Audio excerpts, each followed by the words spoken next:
saya Rahma Rizky Medina. Nah, hai teman-teman, bagaimana kabarnya hari ini nih? Semoga tetap baik dalam keadaan sehat.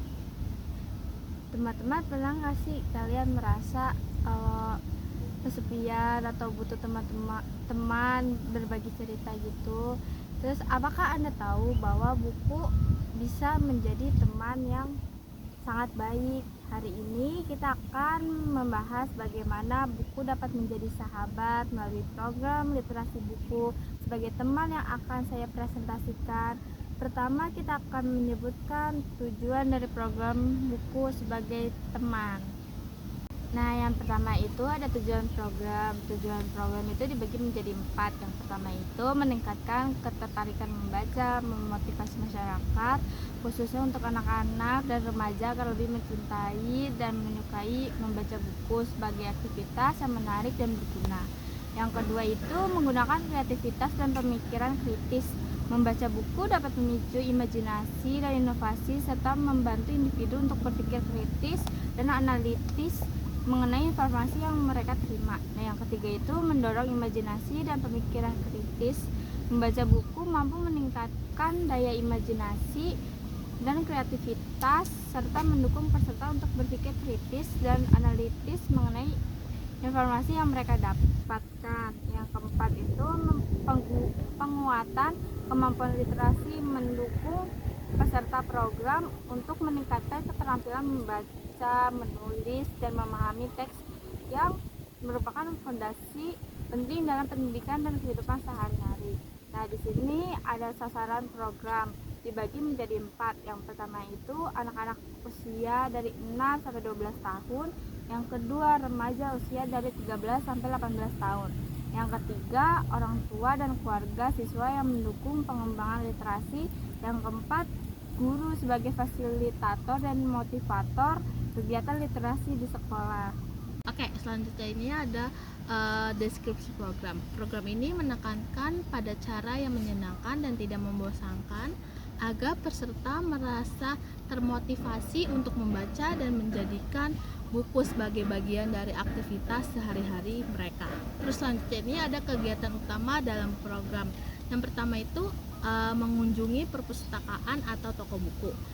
Ini adalah ajakan untuk peserta agar mengenali dan memanfaatkan layanan yang ada di perpustakaan atau toko buku. Selanjutnya ada bedah buku atau diskusi buku, mengulas konten buku tertentu secara kolektif untuk meningkatkan pemahaman dan penghargaan pada terhadap karya sastra. Yang selanjutnya ini ada lomba membaca dan menulis. Peserta menceritakan kembali sebuah cerita dengan gaya mereka sendiri, menekankan pada kreativitas dan penghayatan. Terus selanjutnya ada dongeng atau bercerita, menggelar sesi mendongeng atau bercerita untuk memikat perhatian anak-anak terhadap buku. Selanjutnya ini ada pameran buku atau bazar buku, yaitu mengadakan pameran atau bazar buku dengan harga yang bersahabat untuk meningkatkan aksesibilitas buku. Selanjutnya ada kegiatan membaca bersama atau klub membaca, membentuk kelompok yang bertemu secara teratur untuk membahas buku yang sudah dibaca, workshop atau pelatihan mengenai literasi, melaksanakan pelatihan tentang metode membaca tepat, menulis kreatif atau literasi informasi.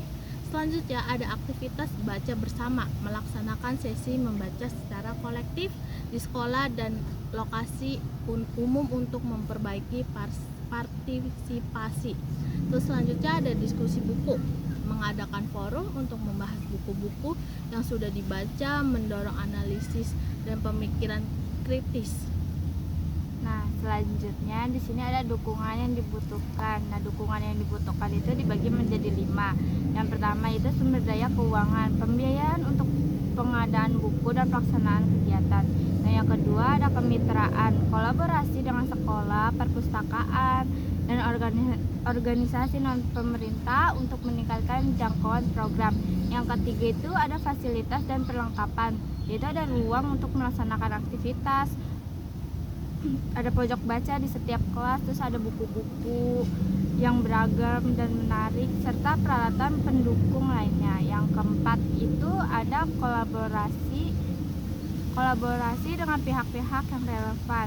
Contohnya perpustakaan, toko buku, penerbit, lembaga pendidikan, komunikasi, dan pemerintahan daerah. Yang kelima, ada pemasaran dan pembayaran untuk menyampaikan informasi mengenai program dan menarik peserta. Nah, selanjutnya ada keterbatasan program, yaitu beberapa wilayah mungkin mengalami keterbatasan dalam mengakses buku dan sumber daya pendidikan, minat membaca dan beragam. Setiap peserta mempunyai minat yang berbeda-beda terhadap buku, sehingga diperlukan cara yang bervariasi. Nah, contohnya itu perpustakaan, toko buku, penerbit, lembaga pendidikan, komunikasi, dan pemerintah daerah. Sekian dari kelompok kami. Wassalamualaikum warahmatullahi wabarakatuh. Dadah. Bye. Oke, yang pertama itu ada tujuan program. Yang pertama itu meningkatkan ketertarikan membaca, yaitu meningkatkan ketertarikan membaca, yaitu memotivasi